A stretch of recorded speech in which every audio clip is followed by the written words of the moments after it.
it continues. Anyway, there was a lot of pioneering individuals came out here and started doing the most remarkable things. A lot of the solar industry can thank the innovativeness of hippies for the development of many of the concepts that have gone into making the solar industry what it is today.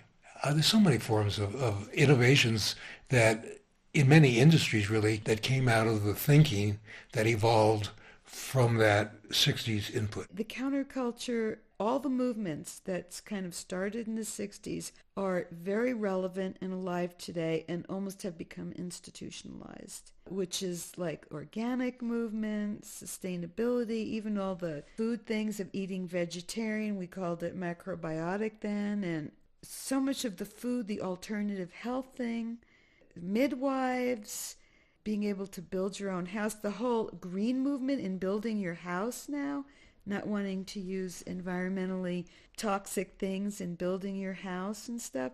I mean, it's so amazing. All of these things that have become institutionalized now really got its seed there. And so I just don't want that period of time just to be relegated to sex, drugs, and rock and roll.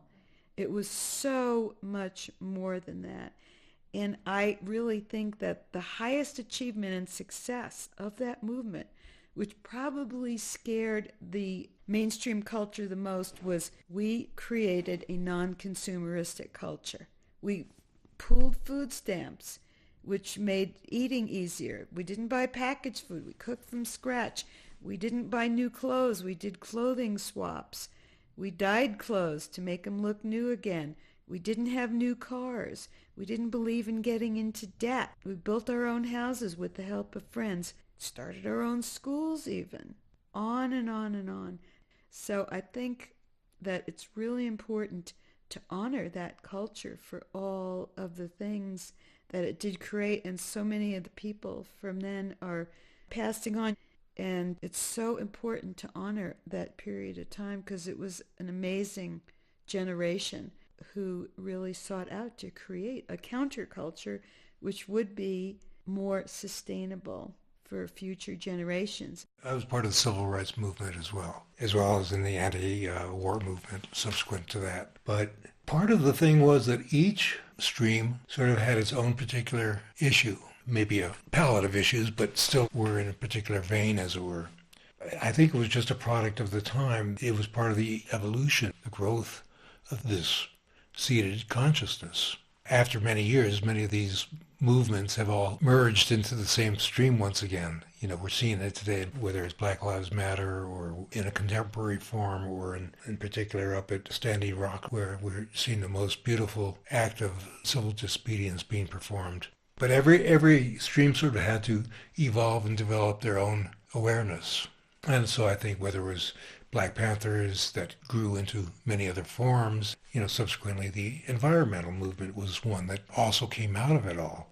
And it was people who were getting back to the earth, who were getting the message it's time to reawaken these old values, that they're not old, they're continuous values that are primary to the health and existence of all life. So I think over time, perhaps the environmental movement has become more of an overriding, all-encompassing movement because everybody can tie into that now because it requires that all parties participate. In that sense, it's become a very prominent movement. And I think in a way, this consciousness that we've been talking about has spread as a part of the universal consciousness. A lot of it evolved out of New Mexico, like we're talking about. It's not drugs. We're talking about that as a source of inspiration for us. So it allowed us to tap into that awareness that is there, to be able to see it, to be able to hear it and feel it.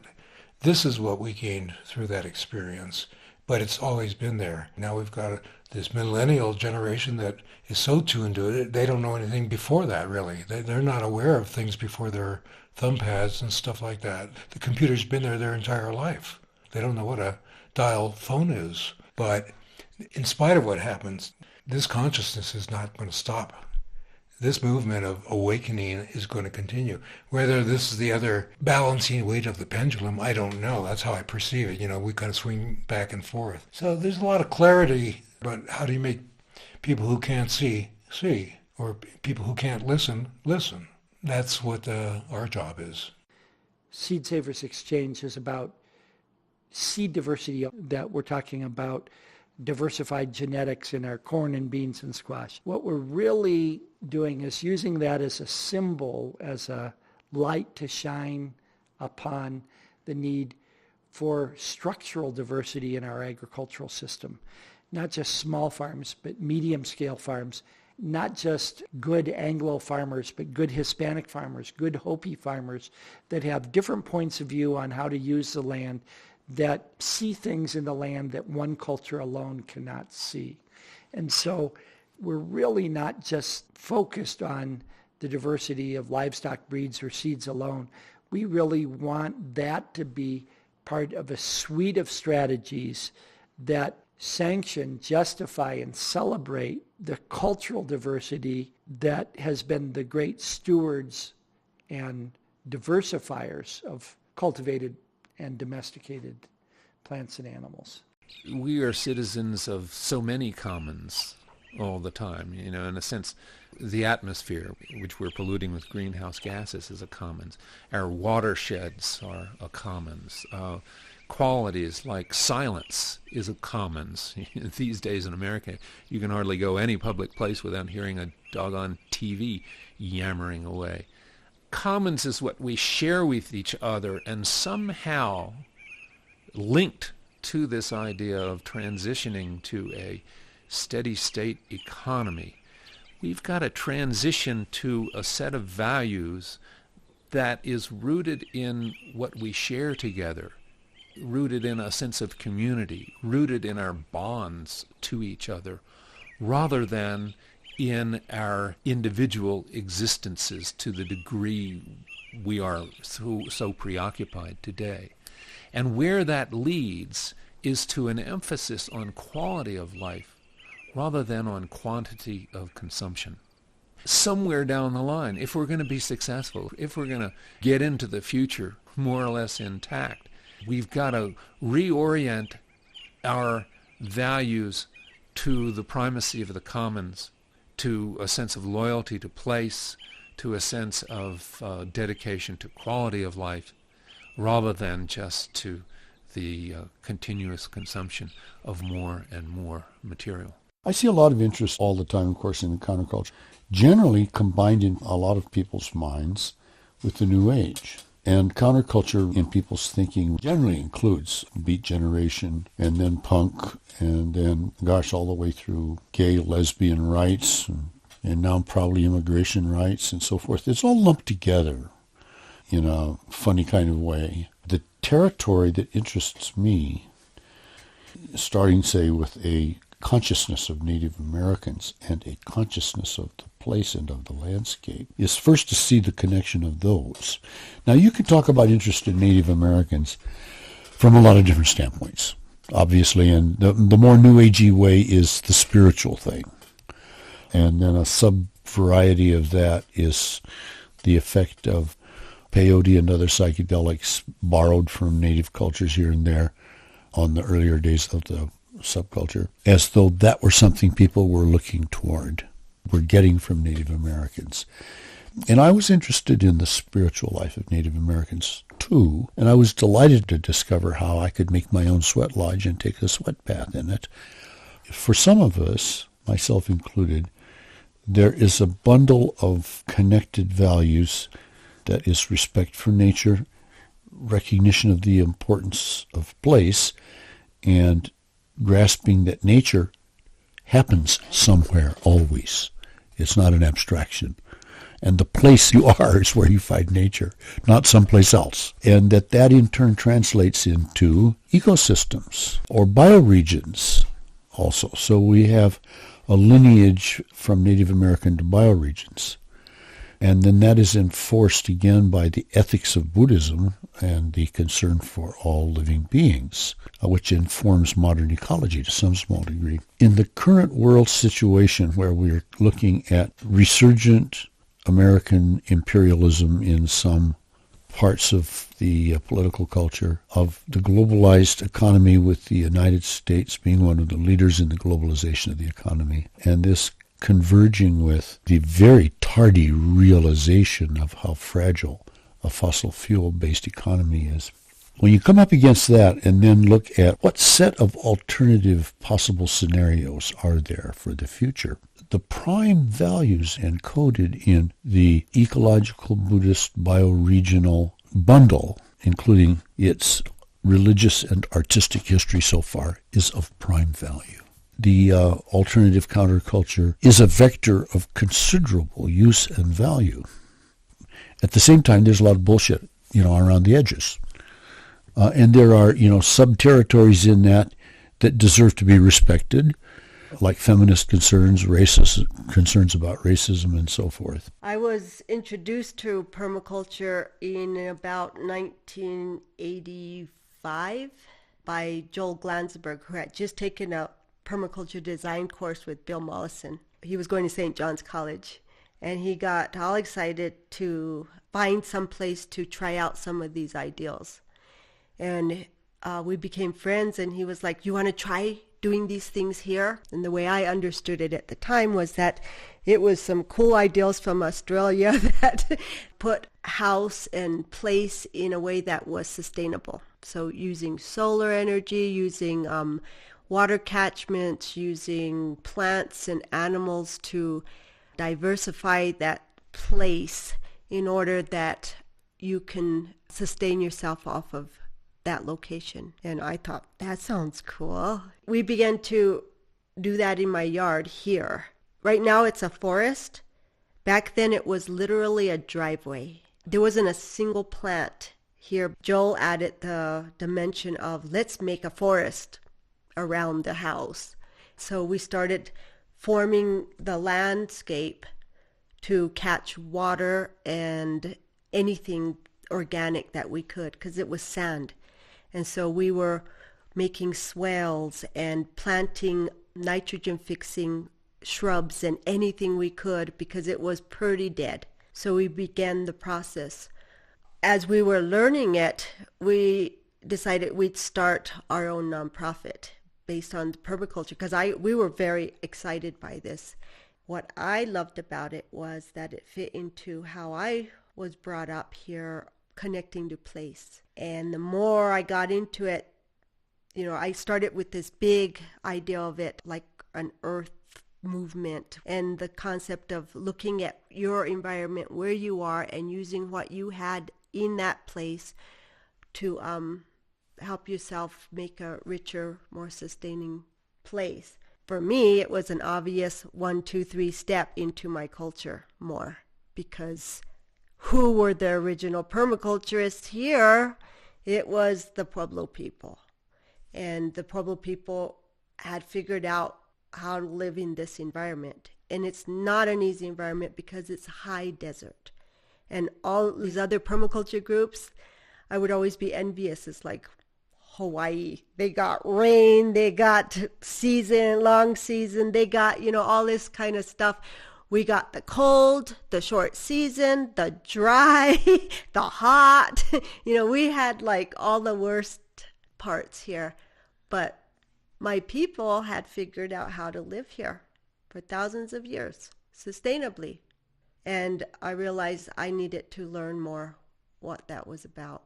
Historically, what's left today, and then actually trying to put back what I've learned back into what we've lost. And it's been my drive, my purpose. John Wesley Powell, his map of the major watersheds of the so-called arid lands, along with their sub-watersheds in different shadings, he proposed that the governance of the West be organized watershed by watershed.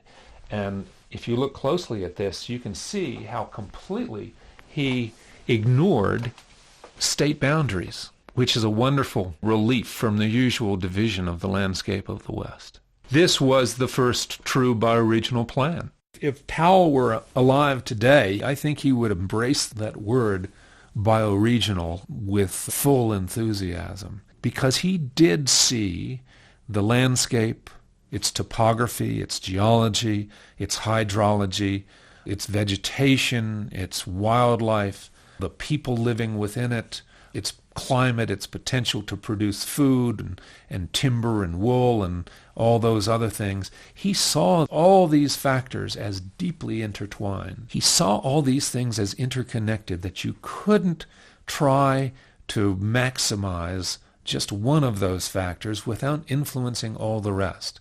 And that in order to care for the land in a way that would allow it to support a humane and just society, you had to think about all those elements of the land together as a unified whole. And that's the essence of bioregionalism today.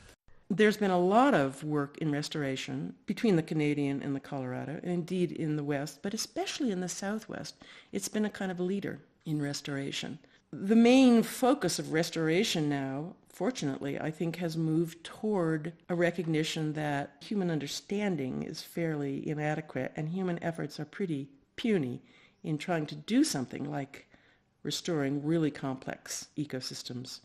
But what we do have a handle on is what kinds of processes were native to these ecosystems. And so what we're trying to do is define the envelope of natural processes and try to push ecosystems to be within that envelope.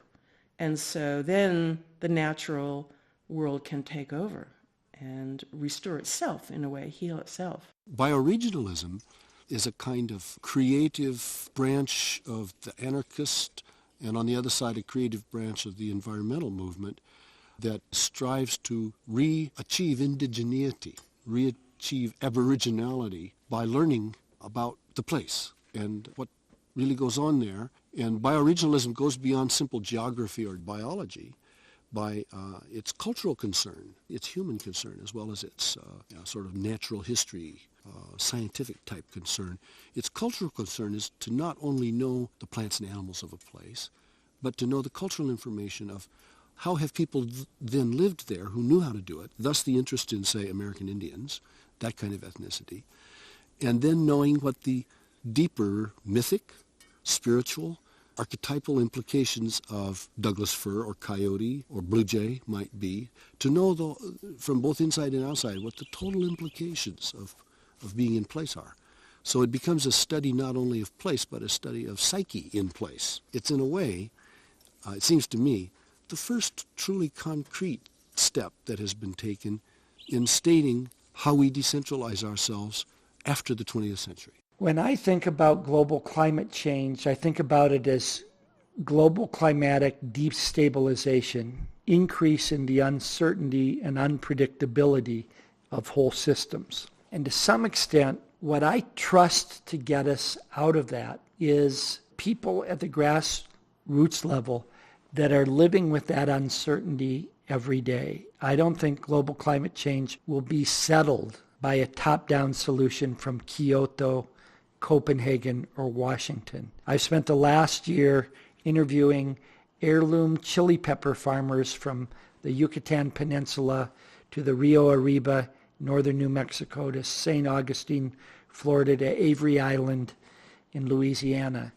And I trust vernacular human capacity to adapt to changing conditions and to find innovations emerge from the stuff in front of us. And I don't think that top-down solutions from governments or from the scientific priesthood are going to get us where we need to be. So I'm back to believing that community-based knowledge is more dynamic than either governmental dogma or scientific dogma.